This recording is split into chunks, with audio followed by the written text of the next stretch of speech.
¿Qué tanto te afectaría si yo te dijera que no existen apóstoles ni profetas? Y si estás en una iglesia con ese tipo de líderes, ¿estás 100% seguro de que no estás siendo manipulado? Y a veces nos dan palabras que no se cumplen, y si se llegan a cumplir, ¿esas palabras nos hacen mejores cristianos? Y quizás una de las preguntas más difíciles que a veces nos cuesta darnos cuenta es saber si no estamos formando parte del culto a la personalidad de alguien, o en vez de seguir a Cristo. Hoy te quiero compartir mi opinión, mi perspectiva, pero no porque lo digo yo, sino bajo una lupa bíblica, así saber en dónde y a quién le estamos sirviendo. A ver, quiero empezar por poner un marco, un punto de partida para no salirnos, para encuadrarnos en camino. Efesios 4:11 al 12 habla explícitamente de apóstoles y profetas. Es decir, es una realidad bíblica, no podemos ocultarlo. Pero, ¿qué nos dice más allá la Biblia acerca de estos roles, de estos oficios, de estos ministerios?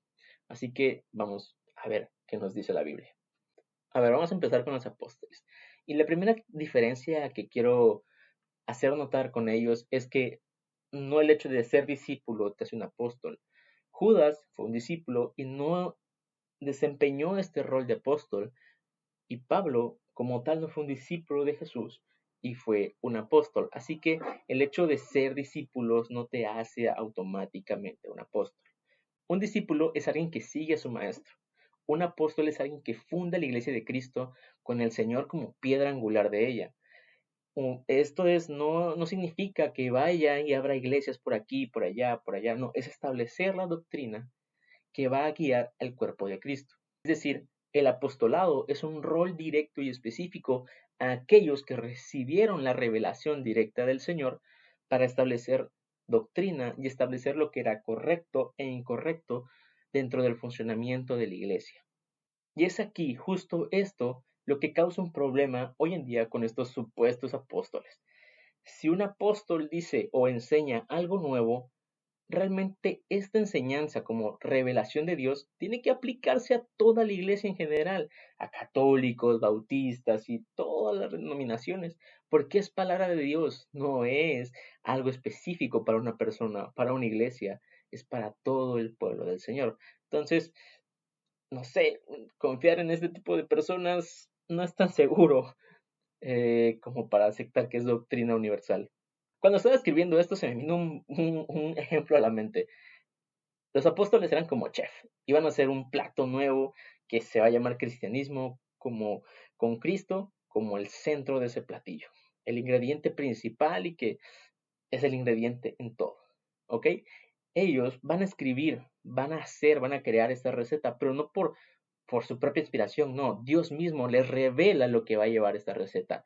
Es una obra perfecta del Señor, pero ellos se van a encargar de hacerla, de traerla acá a la humanidad.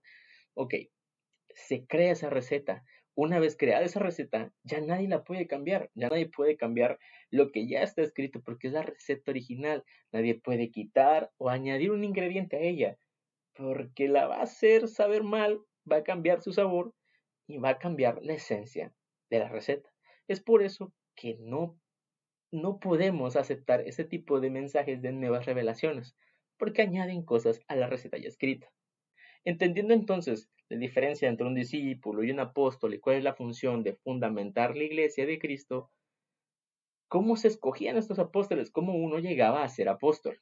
Bueno, hay requisitos que establece la Biblia para elegir quiénes son estos apóstoles. Y los podemos encontrar en Hechos 1 del 21 al 26. Y son estos: haber estado con Jesús desde el bautismo de Juan, haber acompañado a Jesús durante todo su ministerio terrenal, ser testigo ocular de la resurrección y ser escogido directamente por Dios. Ahora pregúntate, el apóstol que ves en la tele, el apóstol que dirige una red dentro de una región, Por ahí hay un hereje. o el apóstol que dirige una iglesia, ¿cumple estos requisitos? Pregúntale, ¿ha visto al Señor? ¿Fue testigo de él, de todo lo que hizo? ¿Vio su resurrección? Eso lo descarta automáticamente como un apóstol. Pero alguien puede decir, bueno, hay algo. Hubo alguien que no cumple esos requisitos.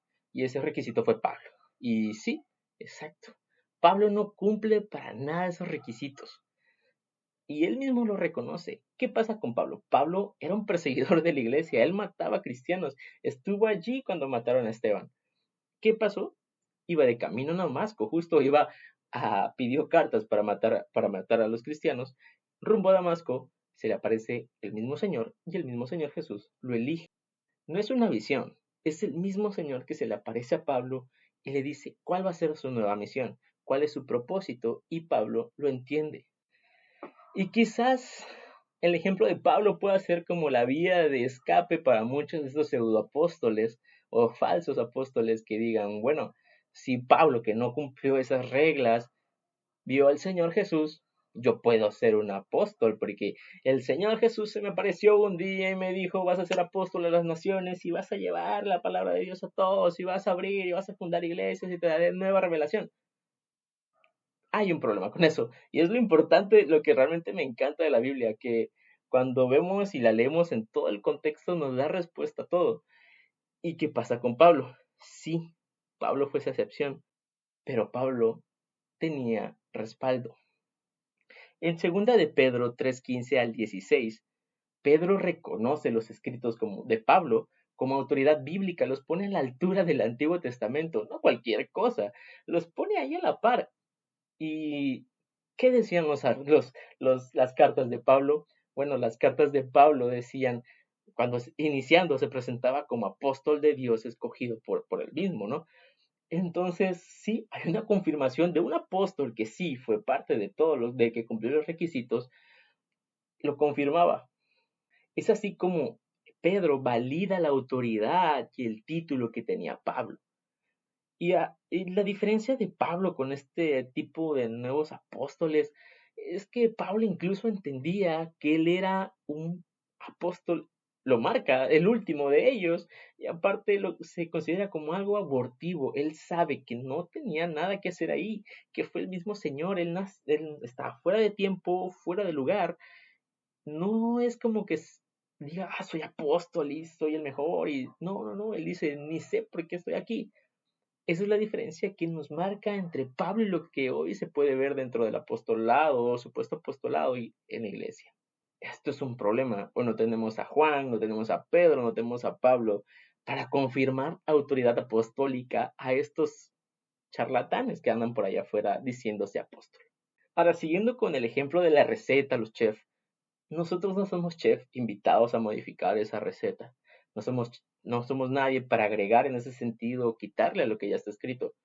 Nosotros solamente somos cocineros que están replicando esta receta día tras día y compartiéndola con los demás para que conozcan la verdad. Es por eso que en Corintios, según Corintios 5:20, se nos llama embajadores. Un embajador es un vocero que representa un mensaje ya establecido. Un embajador no puede cambiar o modificar el mensaje de su señor o del jefe de Estado, porque es removido, porque no va de acuerdo a lo que tiene que hablar. Eso es porque somos embajadores, tenemos que hablar lo que el Señor ya reveló. Y un apóstol es alguien que establece el mensaje que los embajadores van a predicar. El rol de embajador es para todo el cristianismo. El rol del apostolado fue para unos cuantos, no para todos, y ellos ya cumplieron su misión.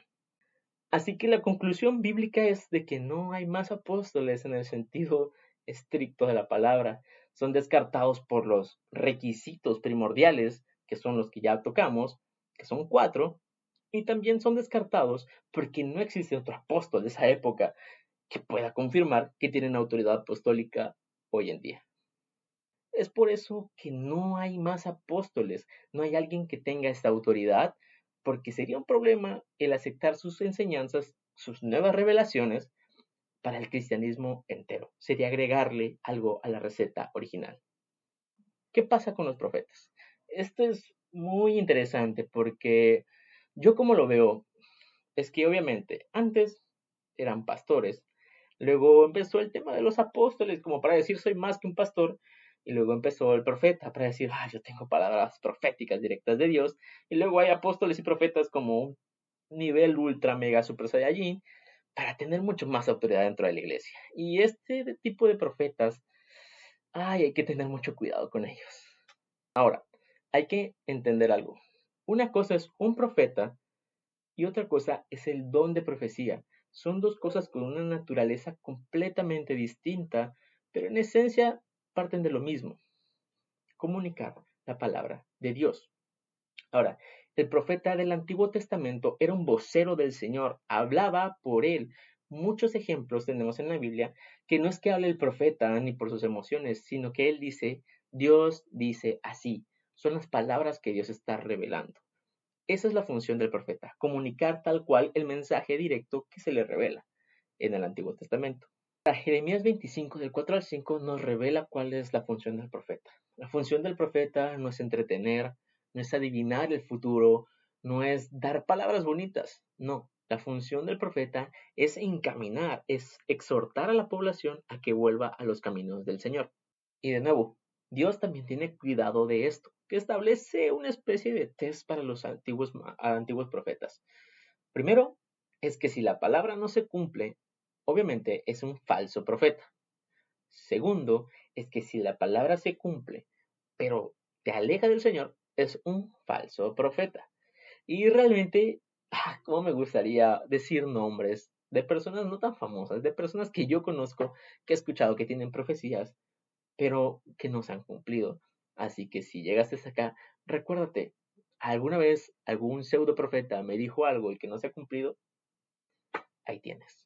Ahora, también pregúntate, ¿alguna vez he recibido una palabra que me ha alejado de Cristo, aunque se haya cumplido? Y a veces pensamos en pos de otros dioses, pero ¿qué es otros dioses para nosotros? Quizás en ese sentido no es que sea Baal o alguna otra entidad, sino que cuando te hablan de que se va a cumplir, no sé, tu éxito profesional o una casa, la casa se vuelve tu Dios y te aparta del camino verdadero, porque no sigues la esencia de la profecía, que es volverte a los caminos de Dios, sino estás poniendo tu mirada en obtener algo, no en Dios. Y la tónica se mantiene para el Nuevo Testamento. La tónica se mantiene, como lo dice en 1 Corintios 14:4, el profeta habla para edificación, exhortación y consolación. No vemos adivinación de futuro, no vemos actos proféticos, no vemos nada de este tipo de cosas. Es una función muy clara. Entonces, ya establecimos qué es un profeta, un vocero de Dios, cuál es su función, a compartir el mensaje de Dios que exhorta a la población, que consuela, que edifica, pero entonces, ¿de qué tiene que hablar esta profecía? Y de nuevo la Biblia otra vez nos da la respuesta. Apocalipsis 19:10, si no me equivoco. Pero entonces, ¿qué debe de comunicar un profeta? ¿Qué debe de comunicar la profecía? La Biblia nos los deja claro otra vez. Apocalipsis 19:10. El espíritu de la profecía es el testimonio de Jesús. Es decir, no emociones, no falsas promesas de éxito, cuestiones personales, materiales, no adivinar nada. No, la promesa, la profecía tiene que ir, apuntar a Cristo, siempre con Él en la mira, no con nuestras ideas ni emociones, ni nuestros deseos personales. Y esto se cumple no solamente en el Nuevo Testamento, se cumple en el Antiguo, porque sí, encontramos profecías mesiánicas que apuntan directamente a Jesús, pero también encontramos profecías de exhortación, de juicio hacia los pueblos o hacia el mismo pueblo de Dios del Antiguo Testamento. Pero todo apuntaba a Él, a Dios, a Cristo, a desobedecer lo que Él decía y venía el juicio. Y bueno, podemos decir, bueno, pero también hay profecías que hablan acerca de un bienestar. Sí, y en este caso, ninguna profecía tiene un toque individualista. Todo se habla hacia el pueblo, no hacia alguien en particular sobre su situación particular. E incluso cuando se habla de algo bueno en la profecía, no se le dice que alguien va a ser próspero, se dice que toda la nación prosperará o tendrá bendición de Dios. No es algo individual. Y es ahí donde la práctica profética hoy en día, profética, no se parece a la práctica profética del Antiguo Testamento para nada, porque realmente estos profetas se quieren comparar o poner al nivel de ellos, de Jeremías, Daniel y todos estos profetas del Antiguo Testamento. Pero no, Estos profetas eran echados al fuego, eran criticados por su nación por no decir lo que ellos querían escuchar. Y estos gozan de mucha fama porque hablan lo que la gente quiere escuchar. Y investigando sobre este tema, me encontré con Jeremías 28. Jeremías 28 es realmente un relato que me gustó mucho, porque habla de como un enfrentamiento entre Jeremías, y aquí no sé cómo se pronuncia así, Ananías o Hananías, que es otro profeta. Jeremías ya había profetizado el yugo de Babilonia para Israel. Es decir, él había profetizado calamidades contra el pueblo de Dios y el pueblo de Dios realmente no estaba contento con lo que Jeremías le había dicho. Y Hananías empieza a decir, no, es que Dios me dijo que... Suena muy chistoso porque me recuerda a lo que dicen muchos hoy en día, que los tiempos se van a acelerar, que van a ser restituidas todas las cosas que se nos han quitado y el yugo de Babilonia se irá. Sí, suena literalmente a lo que se dice hoy en día por muchos profetas que andan por allá afuera. Tiempos de restauración nueva, aceleración, nuevos tiempos, nuevas promesas, restaurar lo perdido y todo ese tipo de cosas.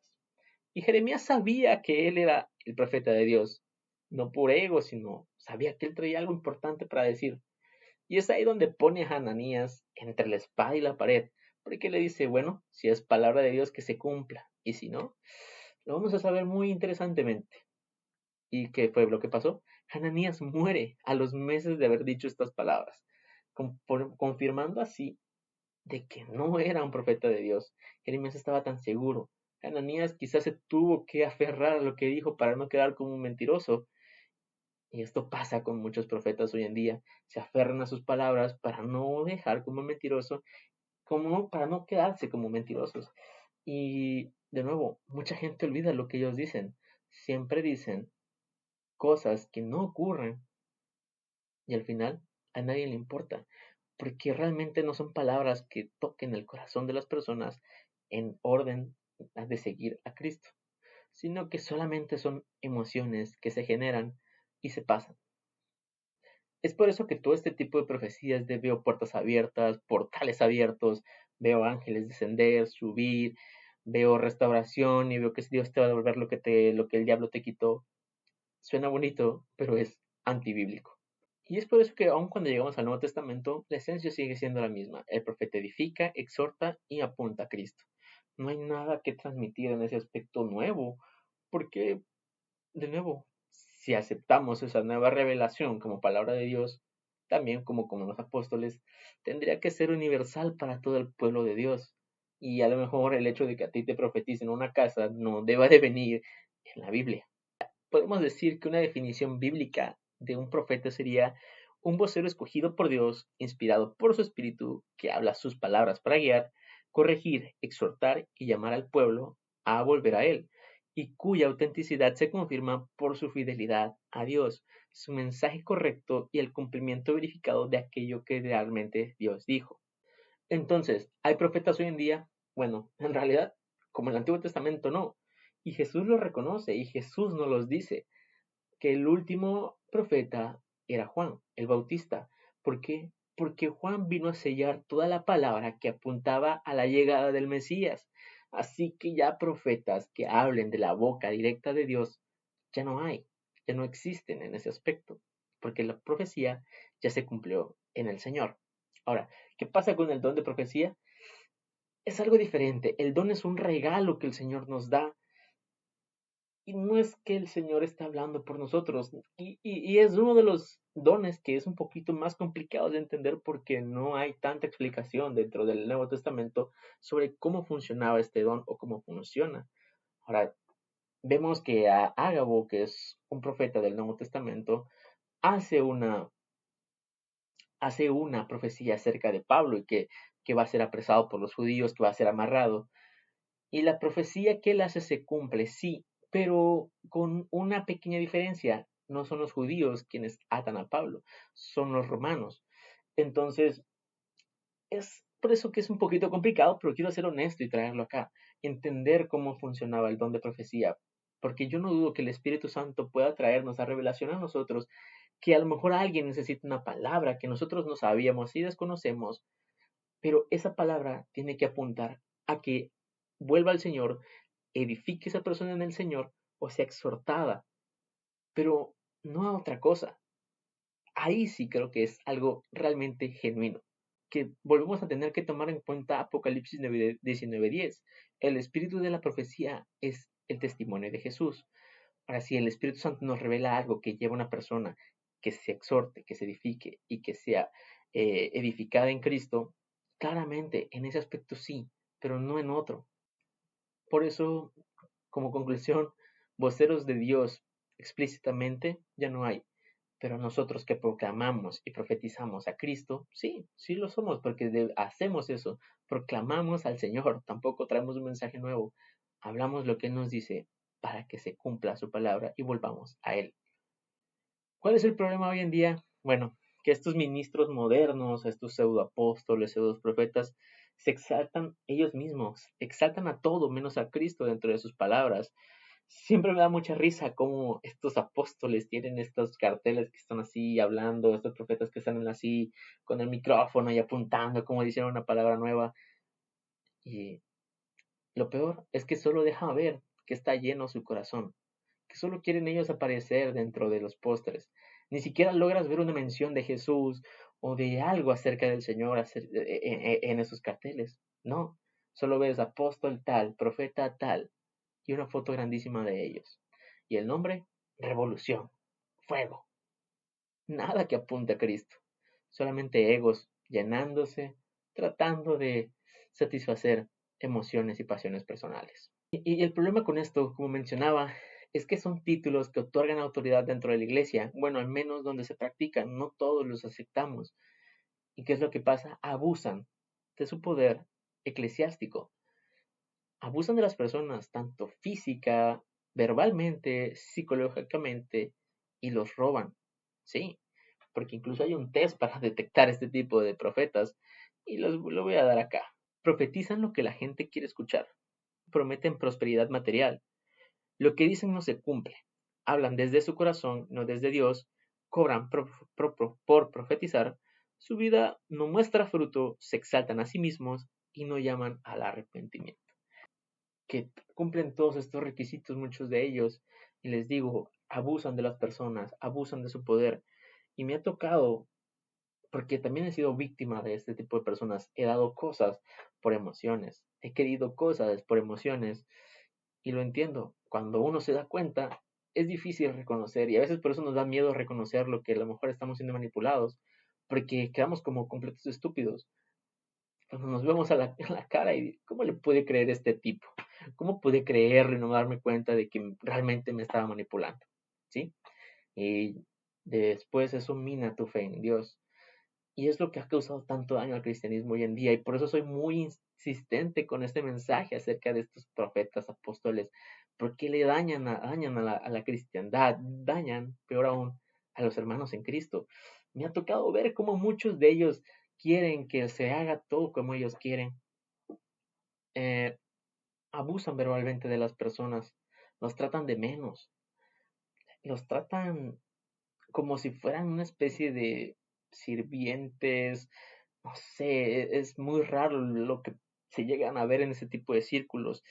Y eso resulta realmente para mí muy, sí, asqueroso en ese sentido, porque tenemos el ejemplo más grande del mayor líder del mundo, que es Jesús. Jesús le lavó los pies a sus discípulos. Jesús nos dijo, el que quiera ser grande, que se haga pequeño, que aprenda a servir, que sirva a su hermano, que no ponga su mirada en él, sino que ayude a los demás. Y que es lo que vemos con este tipo de cargos, con este tipo de apóstoles, personas que están detrás de ellos secándoles su sudor, que eso me da mucho asco y no entiendo por qué lo hacen, y que están ahí ellos ahí con su toallita secándole el sudor a estos tipos. Ah, cuando digo tipos me refiero a que hay hombres y mujeres, o que le cargan su Biblia o su maletín con todo de, no, es que es el siervo de Dios, se merece el honor, se merece lo mejor de lo mejor. Él te debería estar sirviendo a ti, no tú a él. Pero a veces lo hacemos porque queremos justo, llamar su atención. Y no ponemos la mirada en Dios, ponemos la mirada en ese tipo para decir, que me vea y que Él me dé una palabra. No esperamos recibir una palabra del Señor, sino de esa persona. Y por eso muchos están atrás de ellos con tal de recibir una revelación divina. Y eso es un problema. Ahí tienen personas esperando y esperando y esperando, sirviéndoles, mientras ellos se hinchan en dinero. ¿Por qué? Porque es lo que hacen, profetizan, cobran, y aunque no lo digan, voy a profetizarte esta palabra, usan, siembra con una semilla, pacta esto. Y quiero profundizar con este tema de los profetas aquí, ya me estoy saliendo un poquito fuera del guión, es que hay algo que he notado y que realmente sí me preocupa, que es estos actos proféticos. Últimamente he visto que cada vez hay más locuras que hacen acerca de actos proféticos, desde poner aceite en cada lugar, enterrar cosas en tu terreno para que no te lo quite y así. No, no vemos eso en la Biblia, no tenemos esos ejemplos, y esto roza la brujería, el paganismo, y es algo muy, muy, muy a tener en cuenta, porque tenemos el ejemplo dentro del lado católico, los hermanos católicos tienen la santería, y es brujería como tal, disfrazada porque es con santos, pero no, ahora estamos disfrazando la santería, la brujería dentro del cristianismo protestante con actos proféticos en nombre de Dios. El otro día, voy a decir el nombre porque este es conocido, Cash Luna diciendo mete un papelito con lo que quieras y dilo, recreto, y cosas que vemos que hace el mundo. Es decir, estos actos proféticos realmente son paganismo, es todo menos bíblico. Así que ese es uno de mis temores, que cada vez se hace más común dentro de estos círculos. Y al final de cuentas hay una en TikTok que dice ponte azúcar en tu panza, en tu ombligo, o que dice que cuando llueve ella siente su espíritu porque su espíritu es de lluvia, y hay otros que tienen espíritu de fuego, otros que tienen espíritu, dicen cada tontería. Y me salí por completamente, pero les digo, esto me hace un poco enojar en ese sentido. Esta plaga, para mí no es una plaga que él se ha apoderado del cristianismo carismático con estos apóstoles, con estos profetas, con tanta revelación y tanta cercanía de Dios para ver tu futuro, pero que dicha revelación no les da para ver sus errores doctrinales más básicos. Que concluyo que cualquiera que se autoproclame apóstol y profeta hoy en día es un completo estafador, es un completo falso maestro. Y no lo digo yo porque quiera decirlo, sino porque mi mente, mi razonamiento y mi vida cristiana se tiene que someter a la Biblia. No a lo que digan otros, sino a lo que Dios ya dijo. Muchos dirán, bueno, quién se cree que está atacando a los profetas, a los apóstoles. Ya me fundaron una vez por eso. Y realmente no me importa, porque la Biblia sí nos llama a juzgar a estas personas. Incluso por eso no hay nombres, porque, pues bueno, sí los llaman, incluso hasta Pablo les dice que son unos perros, pero no los señala con nombres, sino señala sus prácticas. Y eso es lo que yo quiero hacer con este video, que quien vea esto realmente recapacite, se ponga a pensar, si forma parte de alguno de esos círculos, qué es lo que está pasando con este supuesto apóstol, con este supuesto profeta. Porque la Biblia nos llama a eso, a juzgar a quienes predican su palabra, a esos que son maestros, que pesemos los espíritus, que los veamos por sus frutos. Ser cristiano no significa dejar que otros abusen, incluso por eso mismo lo hace Pablo en tantas ocasiones, lo hace Juan, lo hace Pedro, advirtiendo de todo ese tipo de cosas, porque tenemos que cuidarnos como hermanos, como cristianos que somos, de aquellos que obviamente están afuera con toda la intención de nos ayudar. ¿Y sí? Por eso hago este video y por eso seguiré hablando de este tema una y otra vez para quien esté siendo manipulado, abusado, pueda darse cuenta y pensar. Gracias por llegar al final de este video. Te lo agradezco mucho, te agradezco mucho que le des like, que lo compartas otra vez, que comentes, que pongas algún tema de lo que quieras hablar. Y bueno, tengo videos acerca de la salvación, del perdón, de cómo somos salvos y por qué somos malos, y este último video. Así que te agradezco, muchas gracias, siguen mis cuentas, creo que las voy a dejar abajo. Y gracias, que Dios los bendiga, hermanos.